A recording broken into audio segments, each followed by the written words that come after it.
They didn't have to do anything cute. And that's one of the things. No monkey shines. No monkey. Shut the hell up. I'm looking at you. Now I'm looking at you like Caesar now. Really, mother Negro, really?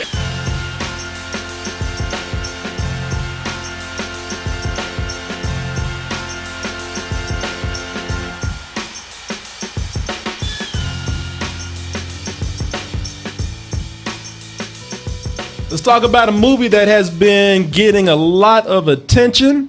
So much positive attention that the studios, normally they put an embargo on a movie and they say, everybody, well, look, just don't say nothing until the next, the last 48 hours. I know y'all gonna talk shit and we can't please everybody. So just, if y'all can just hang low, we'll let you talk shit in due time. But War for the Planet of the Apes, critics are out there raving about this movie so much. 20th Century Fox said, you know what? Go ahead. Oh, y'all, go ahead, talk all this shit you want to, because it's going to be good shit. That's how much we believe in this movie. They just opened up the doors and said, run free. Spread the gospel of Caesar. Let them know. It's being touted as one of the best movies of the decade. Maybe people exaggerating a little bit. We'll see how Martin feels about it. Hey, we'll see how I feel about it. Everybody's looking forward to this because they said, all right, you know what? We knew this day was coming. 2 movies. Caesar has been cool with people. Caesar has been telling these humans, like, look, I ain't got no beef with y'all. I'm just trying to take care of my ape peoples. I'm just trying to find a home. I'm not fucking with you. I moved out your neighborhood. I don't bother y'all. But y'all just keep fucking with me. And in that last movie, Caesar said, look, he even tried to help the humans. He's like, look, I'm trying to show y'all peace, brother. I got you. I'm helping y'all, giving y'all supplies, medical attention, sending you on your way. Now leave me the fuck alone. But one person had to call a military strike on them, and the military showed up. And that's when Caesar said, you know what? I might have yelled one time. I didn't even get mad. I held back. But now you done made me mad. You want a war? Then God damn it, that's exactly what you're going to get from me. That's exactly what we're getting here. The humans fighting the apes. And we are at the point now where it is such a struggle that they're fighting not only for the planet, but for the survival of these species. I always say, leave the classics alone.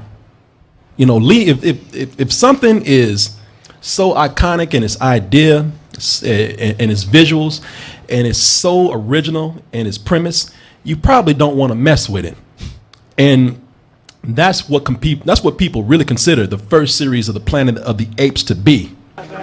Take your stinking paws off me, you damn dirty ape! Like, you done fucked up now. How dare you? Yeah, he's like, wow, I'm cool with you, but these other people will whoop your ass right now. I can't hold all these apes back. That's Charlton Heston in the 1968 original, the one that started it all. Sometimes these properties, even if they're classic, they're just too good to sit on. It is just too valuable. It's just too much money to be made. Mm-hmm. And we made a lot of money with these back in the day. Oh, yeah. What if we did that again? Oh, yeah. Ask how that worked out for Tim Burton back in 2001. Woo! That Michael Jackson ape. Yeah. Oh my God. Was that the first Mark Wahlberg as a scientist? That's movie? The one that when they first slipped up, they like, really, Mark Wahlberg in space? Planet full of apes. Yeah. if you want to send him into space, that's one thing. Yeah. But sure, he ain't no astronaut. Run out of chimps. Sure, why not? Yeah. You can't do this series justice if you don't approach the themes that are so deep rooted. Those deep themes that are so deep rooted that started with the 1968 original. Planet of the Apes. The world gone insane. An upside-down civilization that could not be real. Yes, a world of madness and terror. Oh, throwing shit at him. All can't be that bad. He got on Kanye line. Planet of the Kanye. Even no matter how many movies they made, how many spinoffs, no matter how popular the franchise got with all of these. I mean, it was 5 movies total, I believe, with a TV show and a cartoon. Beneath the Planet of the Apes, Conquest of the Planet of the Apes, Battle for the Planet of the Apes, Escape from the Planet of the Apes. No matter how crazy it got, it was always a deep theme going on with that. And that's why these series of movies work that we have right now, this new Planet of the Apes, because they got back to going in and telling some really rich storytelling, which started with the first one. And the first thing I noticed with this is that, if you're a big fan of this, then it's a rewarding experience because you've grown with Caesar. You've been with Caesar since he was a baby. Mm-hmm. A lot of people forget, like when we first saw Caesar was he was an infant, orphaned infant. And throughout time, we have grown with Caesar now. The thing is that they do here, they don't try. They don't try to go in and this is what I really love about it. They don't try to recreate this. They expand on the themes that we've seen before. They don't try to go in and make the mistake of creating some of the iconic scenes that we've seen before. It's a huge mistake to try to go in and capture that moment, that strong, legendary visual moment of Charlton Heston right next to that Statue of Liberty. God damn you all to hell! What the fuck is wrong with him? Yeah, exactly. What's You're your like, problem? God damn, how'd you get acting Josh? And she's looking like, well, that's been there. That's true. It's normal. She's like, that? Oh, we walk past this shit every day. Shit, I took a piss behind that yesterday. What are you talking about? And which is you've seen people try to do, like we said in that 2001. Oh, yeah, they tried. Wait, Tim, Yo, man, you just get chills thinking about how bad that was. it was like you can't recreate that moment. Tim Burton said, "But I can try." And he said, "No, listen, listen what I'm saying. See, in the original, you had the Statue of Liberty. What I got Abraham Lincoln up in my." Mark Wahlberg walks up to it and realizes like he's on a Planet of the Apes version of Earth, all because of the Lincoln Memorial right there. And it's like people like, wow, you really did that. You really thought that you were going. You thought you were going I to do had that. to do something. Not that. Anything but that. No. That's the thing. They don't go in and they don't try to recreate that. As I said, this is something where they bring in. The first thing you notice, they bring in that character development. And it's important to see that because the character development is what set up this series apart from everything else. They didn't try to recreate a Charlton Heston. They went in and started with the Apes' point of view. A lot of people don't realize that from the very beginning, it wasn't James Franco, it was Caesar's story. Mm-hmm. Sure. And it continued to be Caesar's story. And having that different point of view has really helped this. And being somebody who's really invested in this has been an amazingly rewarding experience seeing Caesar grow into what he is right now. I feel like old black man, like, hey, shit, he leading revolts and shit. I knew that boy back when he was. I knew that boy. He's still shitting in a cage. Caesar ain't shit to me. One of the things I was really impressed with was how they did have some characters return, but they didn't do it just to say, hey, remember her? Nova from the first movie. What's that chick's name? Linda Harrison? Yeah, Linda Harrison played, if you remember the original Planet of the Apes, the humans were the ones who were the animals and the apes were the smart ones. Mm-hmm. And Nova was one of the animalistic type of humans, although she can make a sex ass bikini. I don't know which monkey was that, Taylor, but they had her looking hot, shaved her legs, shaved her crotch, but you don't. It doesn't hit you heavy with, hey, remember this right here. Even when they give the new Nova her name, Nova's a little girl in this movie, and they show you how she's named in the film, and it's not a big old thing of like, remember, hey, wink, wink, nudge, nudge, back to the last one. No, it's like all of this is part of the story. All of this is part of the character. You were nodding your head a little early, and you were kind of giving me an expression of like, this movie ain't that damn good. How do you feel about it? What's up? It ain't one of the best movies of the decade, is what I'm saying. When you said that, I was like, that's okay. Slow your roll a little bit. Okay. It is a little bit more like the old ones. It kind of reminded me of it. More the fifth movie than anything. Now that being said, I think he did an excellent job with this. Like with the second one, where I was so about it, like I didn't care for the humans. Here, everything was a lot more fleshed out. Especially like Woody Harrelson's character, who I thought would be kind of a cartoon. He just reminded me of some character that would be on the Spawn animated series. Look at the trailer. In the actual movie, once they spend time with him and he talks, I'm like, you know what? I see his motivation. I get it. He's not he's not just bloodthirsty. He's got a reason why he's doing what he's doing. And these people actually and these apes are fleshed out characters, not just one-dimensional characters. You know something? The thing that I'm really impressed with this, though, is that we've seen a lot of movies this summer. A lot of them part of big franchises, and they always feel like, we can't be a blockbuster unless we really emphasize the effects, unless we actually emphasize star power, CG characters, and all of that takes place over the story. And it's almost like people said you can't have a blockbuster because it's too risky if you try to put story over everything else. It's like it said, well, if you spend all this money on these effects, you got to let everybody know you spent money on effects. Yeah, they play you like you're stupid. And this movie right here proves that not only can a blockbuster tell a story, but it can tell it maturely while still giving thrills and still giving action to that mainstream audience that wants to see it. Now, one of the things that I want you to see, I want to set up it's a little bit of a long scene, but I want people to see this because this is something that makes me hate all the movies that I've seen this summer that are really bad. In this scene right here, this is where Caesar and his sidekick Maurice go in and they find Nova, the little girl.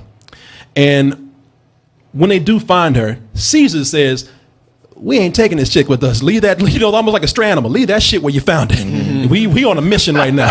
We got shit to do." But Maurice, kind of a softie, he can't help but take her. Now, I'm setting this up for the people listening because you can't see a lot of things that are happening because a lot of it's done without dialogue. But there's one important thing that happens here that really made me love this movie and appreciate it so much.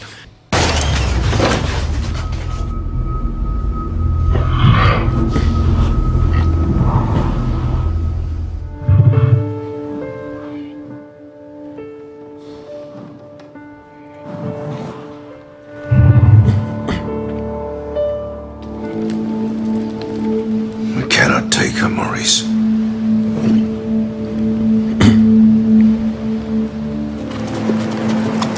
He's like, "I ain't passing up this white girl. You crazy?"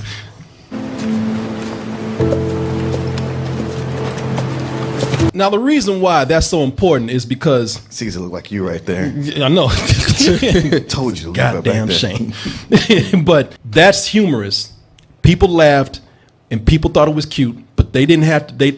Any other movie would have played it to where Caesar would have rolled his eyes. Would have had some music. Maurice would have been like, doing that monkey laugh. They didn't do that here. All of this, it just took a glance. This movie does a lot of that where they glance at each other and the message is there and they don't have to lay anything on thick. And people saw the humor in that. They gave you the information you needed for that scene. And you were smart enough to take it and find the humor in it. That's one of the things. No monkey shines. No monkey. Shut the hell up. I'm looking at you now. I'm looking at you like Caesar now. Really, mother Negro? Really?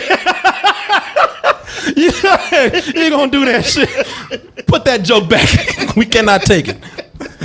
But and I love it. And a lot of times the characters talk with their eyes like that. Maurice kind of bugged me a little bit because his nostrils look like two assholes on his face. I know, right? I'm sorry. Did that not distract you, man? No, it did. It did not distract me. Oh, really? Yeah. I was like, that's an animal. All right, that's cool. I was you like, seeing anuses on a gorilla, orangutan's paws is weird. Put it back up there. Yeah. Tell me you don't see that. Yeah. They're nostrils, man. Do you not watch the Discovery Channel and Animal Planet? No. There are two. I'm sorry. There are two sphinxters on this. Like I'm some kind of nerd. He's even looking at you, Corey, like my face with like a couple of assholes. Now come Nah, on, Maurice, I'm riding with you, man. Maurice, you one of the dopest characters in cinematic history right now. But it gives you everything you need. Right there. Meanwhile, Transformers like, "Look at me, you dumb motherfuckers." Nitro Zeus. Watch me dance. Ain't I funny? It's a lot of things where they just don't respect the audience. And this movie did. Yeah. Mm-hmm. All this works because it's on an emotional level. This is really one of the most emotional movies that I've seen. And it has to do with the tech in this. I mean, this is probably the most impressive cinematic display of technology that I've seen in years. Yeah, the range of emotions that they convey on all these different apes, it's mind-blowing because it doesn't call attention to itself. I would just watch it and at times go, wait, actually none of this is real. This is all in the computer. This is I can't even believe I'm seeing this. Yeah, and see, and I'm looking at, it's a woman that actually plays Maurice right there, but of course everybody knows that Andy Serkis is the one that plays Caesar. It's special effects, but it's special effects that not only have to act for the majority of the movie, but they have to carry a movie like they are human beings. It's like watching, this is essentially an animated film. It's an animated film that has to come across like it's not one. It's an animated film that has to be set in reality. The irony here is that, I mean, you can almost make an analogy to the movie, because in the movie it's the apes that are evolving, and either the humans are devolving or just standing still. And it's the same way with this technology. These apes are more advanced than anything they're doing with human beings in this movie. I mean, these apes are real. Meanwhile, over in Rogue One, General Tarkin looking like something out of PS4. He looking like a cutscene. And well, it also helps. I mean, it helps that we don't see apes on a regular basis, and it's easy for our brains to buy that. Yeah, you don't as fall opposed into the uncanny valley. my argument for that is that it's Damn, dude, I know you love this movie, but Allow me to retort. it's not the Jesus Christ of movies. It is. The thing, because with this, the reason why you believe it goes back to the eyes. They still can't get that the way the eyes just dilate and move around and dance around when somebody talks. I was watching the eyes on this, and this movie is very confident about being very confident in the technology, because a lot of it is just done conveying messages by having the camera extremely close on characters. I've read that there are a ton of close-ups. Did you read that? Oh, yeah. They made a point to really focus in on the face. Well, yeah, they took an extra year to work on the tech. Like, this was supposed to come out last year, so they stepped their game up and make sure you're gonna see this shit. I mean, there's a point where those two asshole nostrils, they're like almost breathing fog on the camera, because they stay up close in these humans. We got it. And there's still emotional scenes with these human actors, but for these apes, those eyes look like real eyes. And once you get that down, you sell the whole package. And I was amazed with this, man. The Academy needs to rethink this whole thing on people doing motion capture. I know real actors are going to get mad about it, but what they did with this motion capture, again, is better than what some actors do that have won some awards. It always, no matter how serious, how goofy the movie gets, how funny it gets, it always has a serious anchor down somewhere. I thought, man, is this just going to be an emotional downer the whole way? Yeah. But then they have the little one, Bad Ape, come in, voiced by Steve Zahn, and he injects just enough humor. I mean, they're in such a serious situation. You don't want to have it be too goofy, but he's just funny enough to just alleviate some. Oh, yeah. And y'all was picking on my man in the trailer. Yeah, we were. I was like, man, why y'all doing this? This is a good aim, man. I was like, nah, he whack. I was like, come on. I never said that. Yes, you Yeah, you did. did. Yeah, you Oh, did. yes, you Yeah, you did. did. I don't remember that. God, don't looking, my remember it, Dobby house elf looking. I was like, damn, dude. Well, he did kind of look like that, but I don't remember saying that. If I did, I'm sorry. Because I was sitting in the theater eating my words, and I was thinking, yeah, he was right there with me. yeah, well, you know what? I'm sorry. I'll put that chimp head up to your ass. They hope he bites it. because I have nothing but respect for my man Dobby. I mean, Bad Ape. Bad Ape. Bad Ape. Put some respect on And it. the thing is that it's really, Bad Ape scenes work because, well, for one, it's his character, which I'll tell you about in a little bit, but also because Caesar, in every scene he's in, no matter how much they play the humor up, Caesar's like, look, ain't nothing funny about this shit, all right? Yeah. We know what's on the back burner. Yeah, look, quit fucking around. You gonna help us or not? Because I ain't got time for this silly shit. And every time you get ready to laugh, they put it on Caesar, be like, okay, this ain't funny. All right, I'm serious. But the other thing is that there's just a tragedy to Bad Ape that no matter how much you laugh, that remains in the back of your head when you see him. And Steve Zahn, this is probably the best performance of he's done a lot of things, but Oh, come on, better than his Wimpy Kid movies? Are you sure you want to? You sure you want to plant your flag on that hill? When he was Greg's dad, that's the only one let pass. But Bad Ape, I shouldn't say probably the best of his career because I haven't seen a lot to say, but it's an amazing performance. Bad Ape. No touch. That's mine.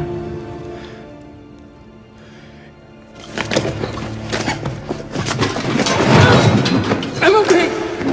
And you laugh, but then at the same time, There's so much pain and sadness Yeah. behind his eyes. It's like he's so cute, but you're like, man, if I adopted him, his PTSD would kick in, and He tear up my house. Yeah, he rip your nuts off. Yeah. They What, in find, his sleep, in some nightmare. they find him eating your face somewhere. It's whenever it's such a sadness behind this character that even when you laugh, you feel bad. It's like, man, this motherfucker's suffering. It's like, man, ain't that funny? Like, yeah, it's fucked up, isn't it? Like, yeah, I guess. Shit. Laughing at this ape's pain and misery, PTSD. Shame on you. Sorry, you gonna cry in this Multiple times. Oh yeah, man. I'm gonna tell you something that I challenge anybody. Look, I ain't saying you got to be in there. I challenge you not to have just a couple of sniffs, because there's a death in this movie, and I was already being moved by the film, but there was a dude who was next to me, and he gave a sniff. Yo. And then once I heard him give a sniff, I was like, okay, it's cool for me to do it. And then when we both start sniffing and kind of sensed that it was okay it's okay for man to cry, then you should have heard it. And I couldn't hold back, and I had a tear streaming down my face. That was a good chunk of the audience, because I was just hearing like, oh yeah, the sniffles. Oh yeah, 3D. I was like, oh my god. Yeah, and the reason why I knew it was okay, because I knew the dude was crying, because he was wearing glasses, so he had to like put his head down, lift that shit up. So man, I was crying, and my girl asked me to go see it because she said, man, because I went home bragging about it to her, and she's like, you gotta take me to see this. I can take you to see this shit, so you see me crying in front of you. That again? Yeah, crying in front of you, so you can use this shit against me when I get home. I tell you, the thing that really moving me in the movie was how the apes interacted with each other. Because when I say with each other, they show love, they show dedication, they show loyalty. But when they start betraying each other, when they start like having, and it's painful because it is. They're at a point. There's a lot of subtext here where it's like Caesar does not want to do this. He's fought for these apes so hard. Like when there's some really down and dirty shit that goes on with them, it's not a scene that you cheer for. You like, damn man, that's rough. He had to do that. And and you can see the other apes be conflicted while saying, man, look, we just trying to get by. We just want to live. And you cool and everything, Caesar, but this whole thing you do, we don't know if you're gonna win. I think it's up there, like in my top 5 of best trilogies ever made. Bitch, it's number 1. You know what? This is number 1. I don't want to say anything, but let me hold back. Let me just hold back because Yes. This is better than Toy Story, the Lord of the Rings trilogy. I don't know what else is out there that's up there. And let me tell you why. Because Caesar's story works in 3 stages. We were telling you how the movie is about Caesar, and because it's about Caesar, that's the reason why you can watch any of these movies alone. You start out with Caesar as an orphan child, the beginning of him as a ruler. You have Caesar coming into conflict with his own kind in the second one. And now this is the one where he actually meets his biggest challenge of having to turn against some of his people, and also having to have most of his people finally turn against him. It's each one of these movies, they work better if they're seen together, but they work by themselves. And this one right here is probably because this is his biggest challenge. This is, to me, probably the best out of all of it. Everything works in service of the story. I mean, right down to things like the cinematography. I loved how, and this is what I loved about the second one, how this is their planet now. The cinematography is beautiful, shot in Vancouver, but they also have these scenes now where these apes, they interact with these action scenes. They interact with these backgrounds in this environment in really creative ways. The score, which is by, and I have his name written down here, Michael Giacchino. Oh yeah. What's that? Fuck you. I'm serious, man. I'm just joking. I'm joking. Who's doing? If you look at his roster, he does a lot of stuff. Yeah, he does. He does a lot of stuff. But if you look at his roster, he did the Book of Henry. But he's got God damn, he's done every movie that's coming out right now. He How the Grinch Stole Christmas. This is something where the score, it stands out because it works with their world. What is it that you saw in the movie that you thought was kind of shallow? It was that bit of fan service with Nova. That was like, that doesn't really serve anything other than to a giant wink and a nod to people who knew Nova from the original movie. I mean, for somebody that hasn't seen the original one, it didn't really bother me. Like, if I didn't know about Nova at all, I'd be like, all right, there's just some new character named Nova, and they got an interesting way to name her Nova. But I understand if somebody's a big fan of it, they're like, wow, that was for me. Like Corey said, and the reason why I said that this works is because it works for the story. That's right. But it doesn't. But you know what? No, it does, because that is a scene.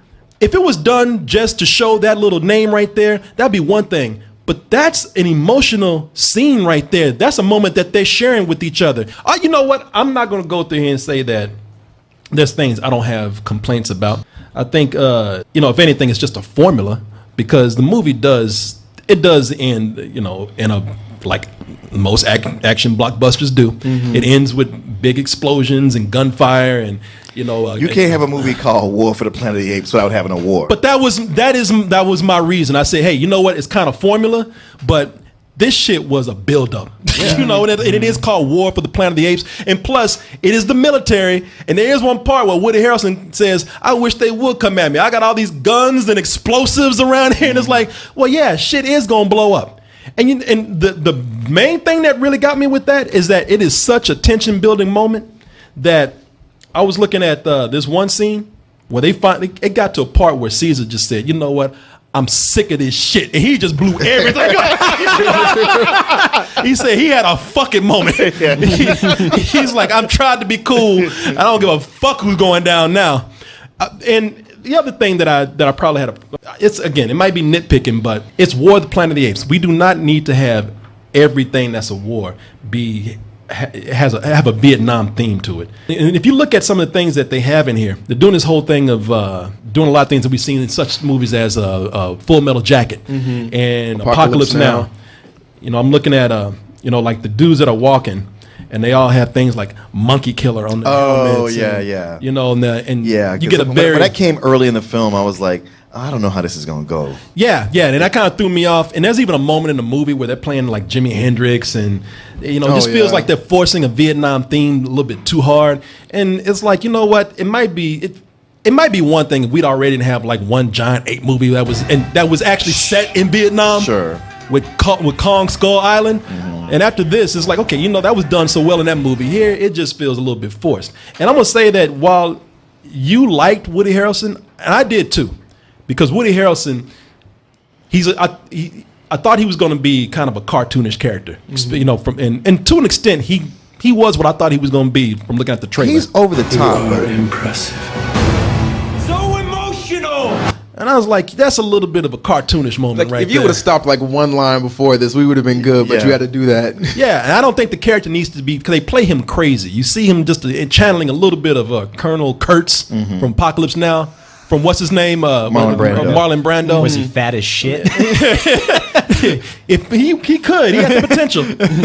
But there's I don't think they need to play him crazy at all. He's not completely evil. He has a reason for what he's doing, and you understand his point of view. He's sadistic, and you can't wait for these. You really want these apes to tear his ass apart. But he's sadistic, but he could have been more so.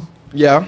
No, he's an asshole, man. No. He's an asshole, but where he was, I was like, he could have been a lot worse. I'm gonna come out and say it. I didn't want to say number one because I thought y'all were gonna start making fun of me. Nah, bro, this one. Make fun of you. Yeah. Why would you care? Oh, you have a way of digging in and making somebody hurt. Believe it or not. Really? Yeah, you do, man. Man, your words hurt, Martin. You don't know.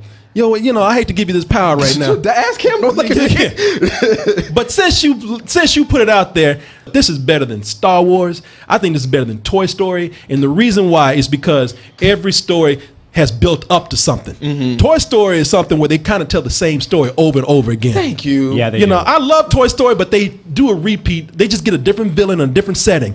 This actually has evolved.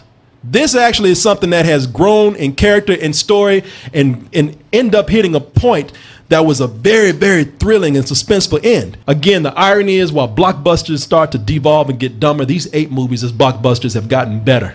How apropos. Thank you. Or apropos. Fuck you. I don't know what you do. like Woody Harrelson, if you would have just stopped one line. Yeah. One line. Oh, man. I said thank you, and you have to give me a fuck you. Damn. I know. That shit stung. I was like, that's what I mean. Your words hurt.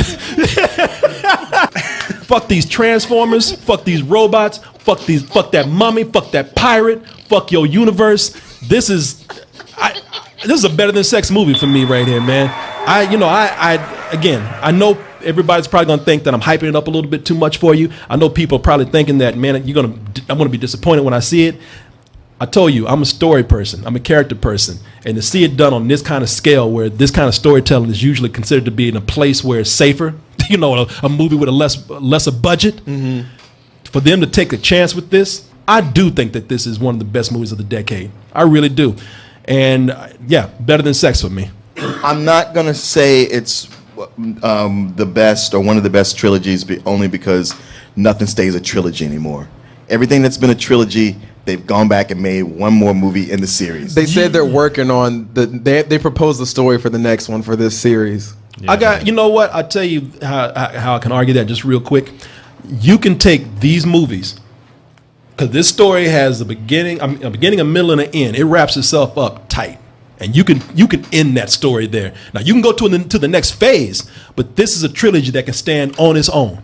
So cutting it off right there, yeah. Yes. So they make the next one. He's got the right to say that. If we consider the original trilogy of Star Wars a solo trilogy. Thank you, sir. But continue, I'm sorry. Okay.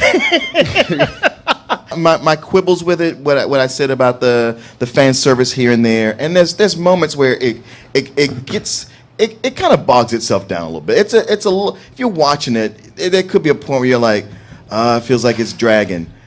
And it does a great allegory to the Trail of Tears and Native American population. It ends in an emotional place, and it makes you hungry for whatever that next movie is going to be. So yeah, I give it a high full price. Yeah, I never quite cried in it, but I can totally see how somebody would. That's because you a cold bastard, man. That's why. It was freezing at theater, by the way. I tried to cry, but my tears kept turning to ice frozen right here. Mr. Freeze. What do you think, man? Dude, first of all, yes, I feel like this is the best trilogy ever. And fuck Toy Story. Oh, God, I hate that shit. Well, I wouldn't go that far. Come on, man. Come on. This is the kind of thing you pull a cork off of. Three was just 2 with a new rapper on it. But yeah, with this, man, you go through the range of emotions multiple times. So you're sad multiple times. You're elated for some people when there's actually a brief shining, glimmering moment of hope, and then you're just brought back down again. Oh yeah. So yeah, like this movie is an emotional roller coaster. Yeah, man, they found a way to elevate everything in this movie. I love the hell out of this movie, dude. It's jockeying for number 1 on my best of list this year. This is a better than sex film. Yeah. Now it is my number 1 movie this year, right now. No doubt. I absolutely love this movie right here, and I'm looking forward, like you said, to see what the next phase of this is going to be, because I think that's when we're going to start. You just got to call it a trilogy. Man, it is a trilogy. I'm leaving it right there. I'm gonna win this shit. All they gotta do is make another movie that picks up right where this left off, and it's no longer a trilogy. It'll have Tony Stark in it. Yeah. Just you wait. No, Mark, we're doing some Marvel Phase 2 shit. This is not the next trilogy.